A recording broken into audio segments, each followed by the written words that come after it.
see you moving in a little bit of pain there. How are you feeling now after this game? Do you expect any perusing after that? I think it's a part of the game, and I think it comes with the territory of just being a professional basketball player. But shout out to Chicago for obviously being competitive, really great team, and it was a really tough win for us to get it today. So you still got the 35, fourth time you've done that. What were you seeing in terms of openness of shots, the way you guys were playing that allowed you to get what you wanted on the offensive end? Nothing specific that I was just hunting for. I like to think that I take what people are giving me, play within the game, play within the schemes of the game based on what my coaches and my team is looking for, and then just kind of be myself. The hope is that, like I always tell you guys, that my preparation is going to allow me to make certain shots and do certain things, and so hopefully I can just keep staying on that stretch and staying neutral in it. How have you seen her improve and become more comfortable throughout this season? She's amazing. One of the best rookies I think I've ever come across of. She's I don't know how to say it, like the ultimate pro. Shows up, no problems, nothing. When you have locker room culture happening, you need great people to make it greater, and I think we got a good addition here, so shout out to KK. Yeah, KK, just career high 14 points for you. What were you seeing out there today? I just wanted to do what I needed to do on the court. Sometimes, I just anticipate my name being called, so always just staying ready and just doing the things my team need me to do. I think you've had a nice connection this season with Aaliyah, especially on the backcourt cuts. Just kind of what have you seen from her development as a playmaker? Oh man, I think the one thing that makes AB fantastic as she keeps getting older is the fact that she can expand past the 3-point line. And I don't know if people recognize what that is, but 4s and 5s, it's not. That's a rare thing to do. Your Asia Wilsons do it, your Nafisa Colliers do it. So for AB to be that player that is now the one that's stepping out on the 3-point line, to be able to make those kinds of plays, make those kinds of passes means everything for me because she knows what I'm good at and I know what she's good at. And I think me cutting and me sprinting, it makes her, know what to do in that perimeter. And I think for AB, she's going to keep getting more. She's going to hump more. And eventually where her game is going, she's going to be able to shoot the 3. Who knows, twin, cross somebody. So shout out to AB for just keep constantly developing for sure.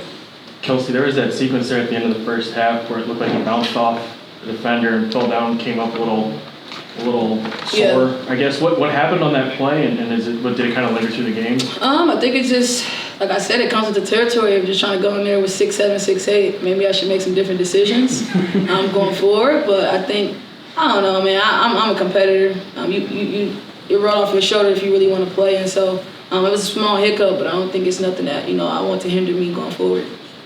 Makayla, as the season's gone on, your minutes continue to kind of go up. What does it mean you to have the trust of a coach already, just as a rookie? It means a lot. It just puts a lot of confidence in me and also my teammates. I mean, they have my back and they encourage me each and every practice, each and every game, just to stay ready and stay focused. I just wanted to be who they need me to be out on the court. Is that a conscious thing you think about, trying to be that player? That she talked about professionalism. Is that just how you were when you came into the league? How was that kind of formed for you this year? Just always staying ready, being myself and being true to myself, just not be too high and not be too low, just be especially what they need me to be out on the court. The way that you guys closed out that game today, I think they got within 2 and then you responded with a little bit of run there in the third quarter. I guess just feels like part of the growing process and learning how to close out and win these types of games. Oh, for sure. I think that's our next maturation. If I had any, this game's not perfect, but I think if I'm being hard on ourselves and who we are as a group, we got a chance to, put teams away and be the best team that we're supposed to be, and that's what it should be. And I think that's our growth. If we want to be in New York conversation, be in Atlanta conversations, be in Phoenix conversations as far as contenders, then that's where we got to be at. And I think that's our biggest step if we want to go be at the best. If we want to be the best and compete against the best, we got to do stuff like that. We've been asking a lot about Kelsey recently anyway, but 35 tonight seemed like she was seeing a huge net up there. Where did you see her getting those points, attacking? What was kind of open in that way for her? Yeah, I think early she knocked down a couple of long jumpers when they were playing zone, so she got some open looks and knocked them down, so that was really good. And then did a really good job of attacking when they went man and making the right reads, making the right plays. And so much of the way that she's able to score depends on great screeners, and AB is obviously an outstanding screener, gets her open looks.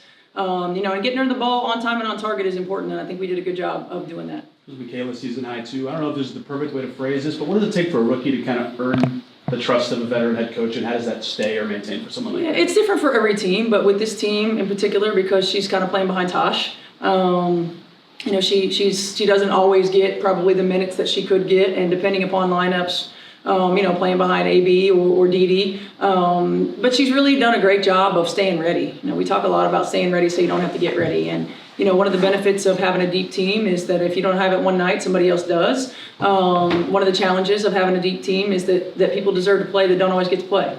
And KK's been ready, and she continues to get better. And I was, happy to see her come out and make that impact right away.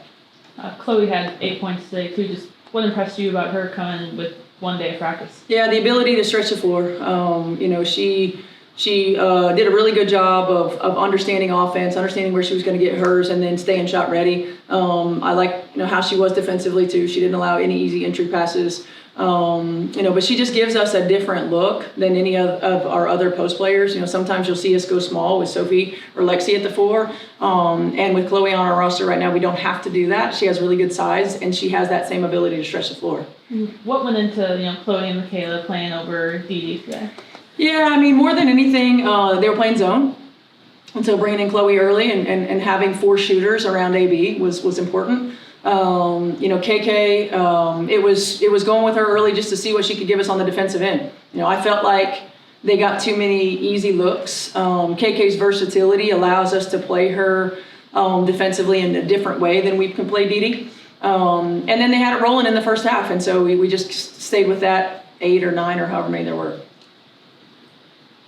Kelsey, she talked about briefly, but just any concerns with her health during that game? Looked like she got a little banged up there. Not yet. Obviously there were concerns when it happened. Sometimes protecting airborne shooters and making sure that, freedom of movement, all that stuff is so important. So there's concerns while that's going on. There's going to be concerns about her recovery, but not as far as anything acute that I know of. But we haven't really had that conversation yet. One at the end of the first half, was that a contact injury? Did she just bounce off and land the wrong way? Is that the one where she was kind of holding her groin? Yeah. No, that was contact injury. Yeah. Is that the most zone you guys have seen from an opponent this year, and how do you feel like you guys handled it? Yeah, consistently, yeah. I feel like when we executed what we were supposed to execute, we got what we wanted. But we lost our minds a couple of times and got a little bit stagnant. Didn't quite understand what we were looking for. It's different because we run a lot of our man stuff against the zone, and so just making sure that we look for the right reads. But timing of it is important, and I felt like our timing was off a little bit. And so I think for as much as as few possessions as we've seen it, we grew through it, which was the most important thing. You start kind of getting into this point of the season down the stretch. How do you kind of try to find the balance between focusing on what you guys need to do, but being aware of what's happening in the teams around you? Yeah, we can only control what we can control. And we've got to really be where our feet are and focus on us. That's as a staff, obviously and players are aware of it. But as far as it being a daily conversation, no, we have to take care of what we can control.